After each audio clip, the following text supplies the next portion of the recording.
ನಮಸ್ಕಾರ, ನೀವು ನೋಡ್ತಾ ಇದ್ದೀರಾ ಸ್ಪೀಡ್ ನ್ಯೂಸ್ ಕನ್ನಡ. ನಾನು ಸುಷ್ಮಿತಾ ನಟರಾಜ್. ಗುರು ಬ್ರಹ್ಮ ಗುರು ವಿಷ್ಣು ಗುರುದೇವೋ ಮಹೇಶ್ವರ ಗುರು ಸಾಕ್ಷಾತ್ ಪರಬ್ರಹ್ಮ ತಸ್ಮೈ ಶ್ರೀ ಗುರುವೇ ನಮಃ. ಶಿಕ್ಷಣ ಎಂಬುದು ಮಹತ್ವವಾದ ವಿಷಯ. ಇನ್ನು ವಿದ್ಯೆ ಕಲಿಸುವ ಗುರು ಎಂದರೆ ದೇವರ ಸಮ ಎನ್ನುವ ನಮ್ಮ ಸಂಸ್ಕೃತಿ. ವಿದ್ಯೆ ಕಲಿಸುವ ಗುರುಗಳನ್ನ ತ್ರಿಮೂರ್ತಿ ದೇವರಿಗೆ ಹೋಲಿಸ್ತಾರೆ. ಆದರೆ ಇಲ್ಲೊಬ್ಬ ಭೂಪ ಟ್ಯೂಷನ್ ಹೇಳಿಕೊಡುವ ನೆಪದಲ್ಲಿ 12ನೇ ತರಗತಿಯ ಅಪ್ರಾಪ್ತ ವಿದ್ಯಾರ್ಥಿನಿಯ ಮೇಲೆ ಪದೇ ಪದೇ ಅತ್ಯಾಚಾರ ಎಸಗಿರುವ ಘಟನೆ ಇದೀಗ ಬೆಳಕಿಗೆ ಬಂದಿದೆ. ಹೌದು ವೀಕ್ಷಕರೇ, ಮಹಾರಾಷ್ಟ್ರದ ಪುಸಾದ ಪಟ್ಟಣದಲ್ಲಿ ಅಪಘಾತಕಾರಿ ಘಟನೆ ಒಂದು ಇದೀಗ ಬೆಳಕಿಗೆ ಬಂದಿದೆ. ಗರ್ಭಪಾತದ ಮಾತ್ರೆ ಸೇವಿಸಿದ ನಂತರ 12ನೇ ತರಗತಿ ಅಪ್ರಾಪ್ತ ಬಾಲಕೆ ಸಾವನ್ನಪ್ಪಿದ್ದಾಳೆ. ಈ ಘಟನೆ ನಾಗರಿಕ ಸಮಾಜವೇ ಬೆಚ್ಚಿ ಬೀಳುವಂತೆ ಮಾಡಿದೆ. ಸದ್ಯ ವಿದ್ಯಾರ್ಥಿನಿಯ ಮೇಲೆ ಅತ್ಯಾಚಾರ ಎಸಗಿದ ಟ್ಯೂಷನ್ ಶಿಕ್ಷಕನನ್ನು ಪೊಲೀಸರು ಬಂಧಿಸಿದ್ದಾರೆ. ಇನ್ನು ಗರ್ಭಪಾತ ಮಾತ್ರೆ ನೀಡಿದ ವೈದ್ಯರನ್ನು ಸಹ ಪೊಲೀಸರು ಪ್ರಶ್ನಿಸುತ್ತಿದ್ದಾರೆ. ವರದಿಗಳ ಪ್ರಕಾರ ಮೃತ ವಿದ್ಯಾರ್ಥಿನಿ ಸರಿಸುಮಾರು 4.5 ತಿಂಗಳ ಗರ್ಭಿಣಿಯಾಗಿದ್ಲು ಎಂದು ಕುಟುಂಬದ ಸದಸ್ಯರು ತಿಳಿಸಿದ್ದಾರೆ. ಇನ್ನು ಕುಟುಂಬಕ್ಕೆ ಈ ವಿಷಯ ತಿಳಿದಾಗ ಕಳಂಕದ ಭಯದಿಂದ ಅವರು ಪೊಲೀಸರಿಗೆ ದೂರು ದಾಖಲಿಸಿಲ್ಲ. ಇನ್ನು ಸಂತ್ರಸ್ತೆಯ ತಂದೆ ವೈದ್ಯರನ್ನು ಸಂಪರ್ಕಿಸಿದ್ದಾರೆ.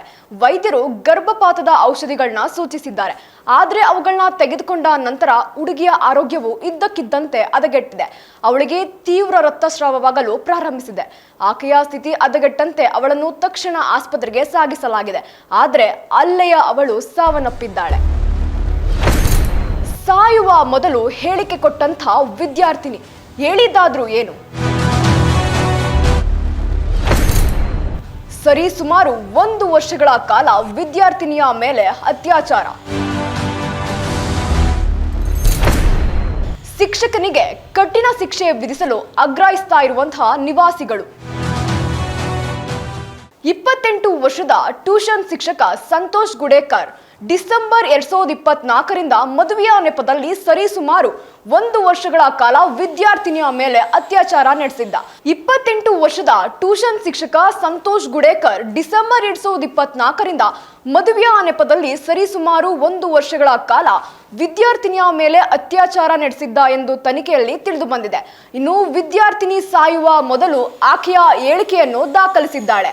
ಇನ್ನು ವಿದ್ಯಾರ್ಥಿನಿ ನೀಡಿರುವಂತಹ ಹೇಳಿಕೆ ಇದೀಗ ಈ ಪ್ರಕರಣದಲ್ಲಿ ನಿರ್ಣಾಯಕ ಸಾಕ್ಷಿಯಾಗಿದೆ ಎಂದು ಪೊಲೀಸ್ ಅಧಿಕಾರಿಗಳು ಸಹ ತಿಳಿಸಿದ್ದಾರೆ. ಇನ್ನುಳಿದಂತೆ ನೋಡೋದಾದ್ರೆ ಗರ್ಭಪಾತದ ಮಾತ್ರೆ ನೀಡಿರುವಂತಹ ವೈದ್ಯರಿಗೆ ಕಾನೂನುಬದ್ಧ ಅನುಮತಿ ಇಲ್ಲ. ಆದರೂ ಸಹ ಕಾನೂನಿನ ವಿರುದ್ಧ ವಿದ್ಯಾರ್ಥಿಗೆ ಔಷಧಿ ನೀಡಿದ್ದಾರೆ.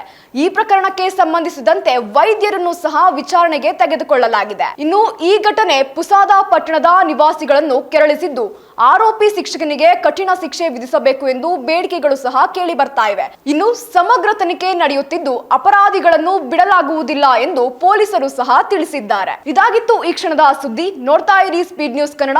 ಸುದ್ದಿ ನಿಮ್ಮದು, ವೇಗ ನಮ್ಮದು.